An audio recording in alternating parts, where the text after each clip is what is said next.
In the medieval world, guilt did not always require intention, and a simple word, gesture, or forgotten custom could turn an ordinary person into a criminal. In this documentary, we uncover the hidden crimes of medieval Europe, actions so small, so ordinary, that many people committed them without ever realizing the danger. These were offenses shaped by fear, faith, tradition, and the relentless need for order in a fragile society. Tonight, we walk through a world where innocence offered no protection and ignorance offered no excuse.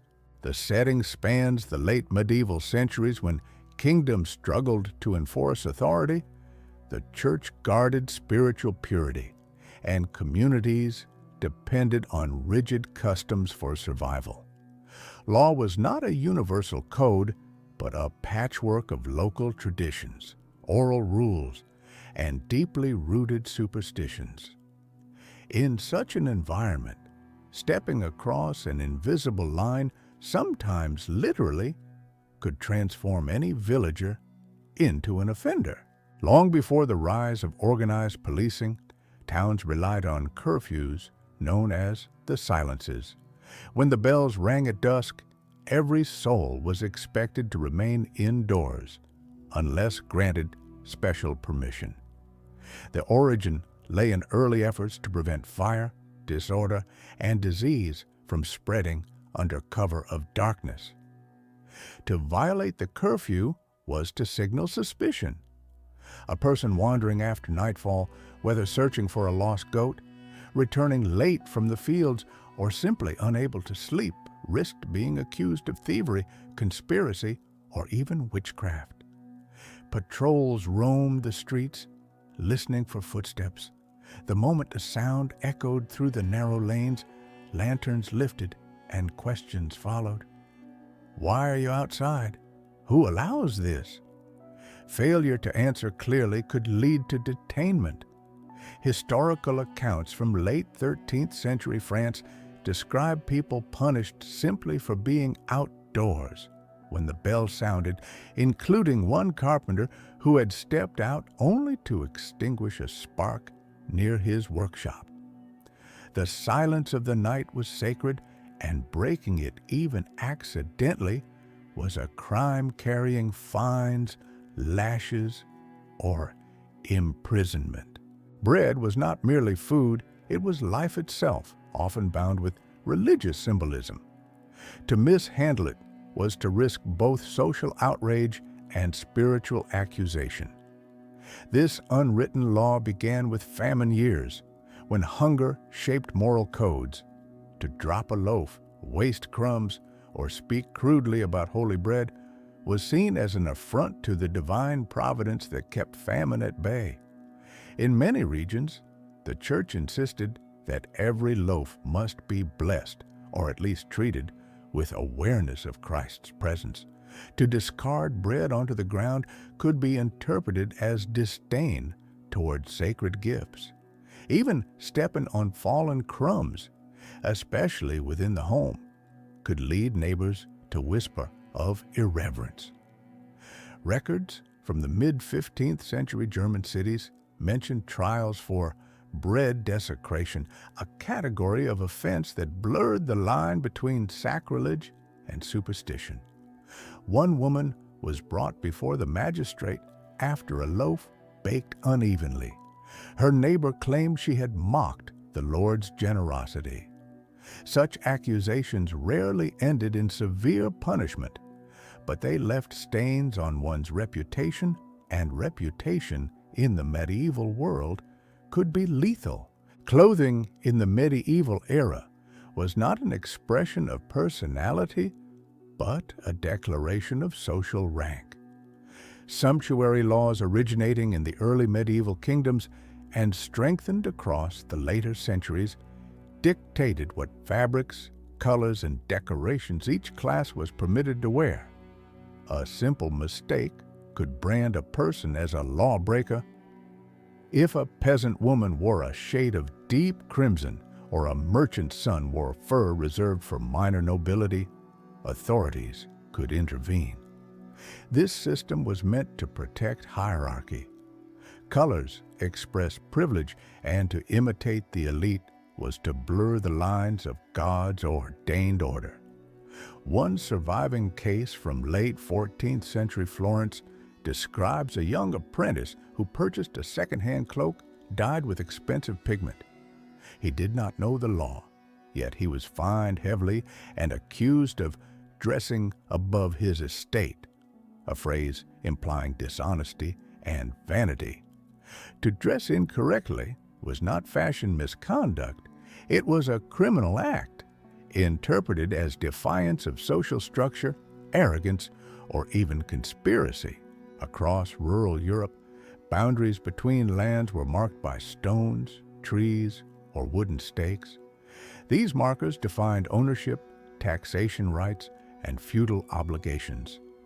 To disturb them, whether intentionally or by accident, was among the most serious rural offenses.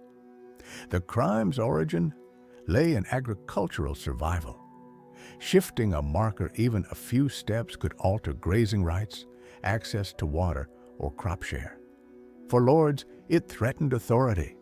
For peasants, it risked starvation. But these markers were often faint, eroded, or hidden by vegetation. A wandering shepherd or a farmer expanding his fence line by a hand's width could be accused of encroachment. The punishment was harsh, for tampering with land meant tampering with power. One chronicle from early 15th century England recounts a family charged because a boundary stone rolled downhill during a storm. The Lord insisted the villagers had moved it intentionally, and the case hung over them for years. To cross or disturb such markers, often without realizing they existed, was to challenge the very order of the countryside. Church ceremonies were governed by strict codes. One of the least known, yet frequently punished, was the crime of speaking, whispering, or even coughing during moments of communal oath or confession. The origins lay in concerns that demons could enter the spoken word, disrupting sacred vows. Silence during such rituals was enforced with near military discipline. If someone cleared their throat as others swore allegiance to God, it could be interpreted as an attempt to weaken the oath. If a child whispered during a baptismal vow, parents could be reprimanded or fined. A parish record from late 14th century Burgundy describes a miller punished because he muttered a complaint about cold weather while the congregation renewed seasonal promises. The priest declared it an interruption of holy duty, and the miller was forced to pay a penance. This was not simply etiquette. It was a defense of the spiritual fabric believed to hold the community together. In many medieval regions, wild animals such as deer, boar, and even certain birds did not belong to nature. They belonged to the Lord. Touching them, feeding them, or frightening them, even unintentionally, could be treated as poaching. The roots of this crime lay in the economy of noble privilege. Hunting was a symbol of status, a ritual demonstrating authority over land and life. To disturb a noble's deer was to intrude upon that authority. Villagers gathering firewood could be blamed if a startled animal fled across a boundary. Children playing in the forest might be beaten for throwing stones near protected creatures. Even trying to rescue a trapped animal could be interpreted as an attempt to steal it. A record from the late 13th century Anglo-Norman territories tells of a woodcutter fined heavily because a noble falcon landed on his roof and he attempted to shoo it away. The Lord accused the man of harming valuable property. In the medieval mind, animals of the hunt were not wildlife. They were possessions. Hospitality was sacred, but it was also regulated. Allowing a traveler, beggar, or wandering craftsman to sleep in one's home without permission from the local authority could be considered a criminal act known as unlawful harboring. Its origins lay in fears of spies, thieves, and carriers of disease. Towns and villages survived by controlling who entered and who stayed. Every bed offered to a stranger without oversight was perceived as a potential threat. If a farmer allowed a distant cousin to stay overnight, he could be accused of endangering the settlement. If a widow offered shelter to a wandering monk, she risked scrutiny for aiding an unknown religious figure. The crime was not the act of kindness, but the act of bypassing communal protection. One village record from early 15th century Bohemia describes a blacksmith punished after giving shelter to a traveling healer. The healer's mere presence caused rumors of sorcery, and the blacksmith was fined for hosting him without official approval. In a world where outside influences were feared, hospitality required permission. Blasphemy was one of the most dangerous unintentional crimes. A poorly chosen phrase during hardship, a cry uttered in fear, or a careless remark about saints could be seen as an insult to the divine. This crime's origin rested in the belief that language shaped reality. To speak irreverently risked inviting disaster, famine, or plague upon the community. Thus, even an accidental expression could be prosecuted. Workers in the fields who cursed the weather were sometimes accused of rejecting God's will. Women in childbirth who called upon forbidden names risked suspicion. Even complaining about a failed harvest could be interpreted as condemning heavenly judgment. A chronicle from early 14th century Castile mentions a shepherd punished after shouting an exasperated cry at a thunderstorm.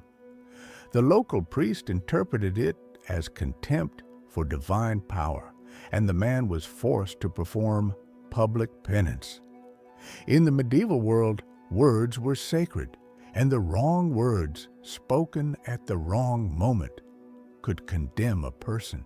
One of the most overlooked medieval laws demanded collective responsibility. When a crime occurred, most often theft or assault, the community raised what was called the hue and cry. Every able-bodied person was required to chase the suspect. Its origins lay in early communal justice systems. Before formal law enforcement, survival depended on unity. Refusing to join, hesitating too long, or even failing to hear the call could be considered a punishable offense. A villager working behind his barn, unaware of the shouts, might later face a fine. Someone tending animals who paused to secure a gate could be accused of undermining justice. Records from late 13th century Kent tell of a miller charged because he did not join the pursuit of a thief who fled past his workshop. He claimed he had not heard the alarm over the sound of rushing water.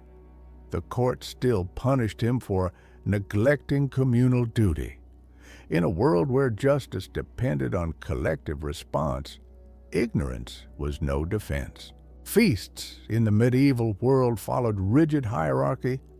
Seating arrangements reflected the divine order. Lords, clergy, merchants, and commoners each sat in strictly defined positions. To sit in the wrong place, whether through confusion, mistake, or simple exhaustion, was to commit a social transgression that could be treated as a crime. Its origin lay in the belief that status was sacred. The long tables, the raised dais, and the order of dishes symbolized ranks that God himself had established. A young servant placing himself too near the high table could offend an entire noble household. A guest seated above his station could be accused of arrogance or ambition. One noble feast in late 14th century Burgundy recorded an incident where a visiting craftsman mistakenly sat closer to the Lord than allowed. He apologized, yet the steward fined him for disrupting ceremonial order. To modern eyes, it may seem trivial, but in a society built upon hierarchy, a misplaced chair was an act of disorder. In many regions, loyalty demanded participation in communal defense, which sometimes included small-scale clan fights, border skirmishes, or even ritualized village confrontations. Refusing to support one's kin or neighbors could be seen as cowardice or betrayal. Its origins came from a time when warriors defined the strength of the settlement. Honor was not personal, it was collective. A man leaving a confrontational gathering too early, or a woman refusing to shout warnings during a feud, could be marked as a lawbreaker. The punishment was not always physical. Often it involved loss of trust, exclusion from markets, or accusations of dishonor. A village record from early 15th century Scotland tells of a farmer scolded by local authorities because he hid in his barn during a brawl between neighboring clans. Though he sought peace, the law viewed his neutrality as rebellion. Peace, ironically, could be illegal. These crimes, silent, unintentional, and often invisible, revealed the fragile logic of medieval society. In a world shaped by scarcity, superstition, and strict hierarchy, law was not merely a set of written rules, it was a living force woven through daily life. People lived under constant scrutiny, where a misplaced word, gesture, or step could change everything. It reminds us that human history is not only shaped by great battles and rulers, but by the unseen pressures endured by ordinary people. The medieval world teaches a difficult truth, that fear, order, and survival can blur the boundary between innocence and guilt until even the simplest act becomes dangerous. The echoes of those invisible laws still linger, whispering across time,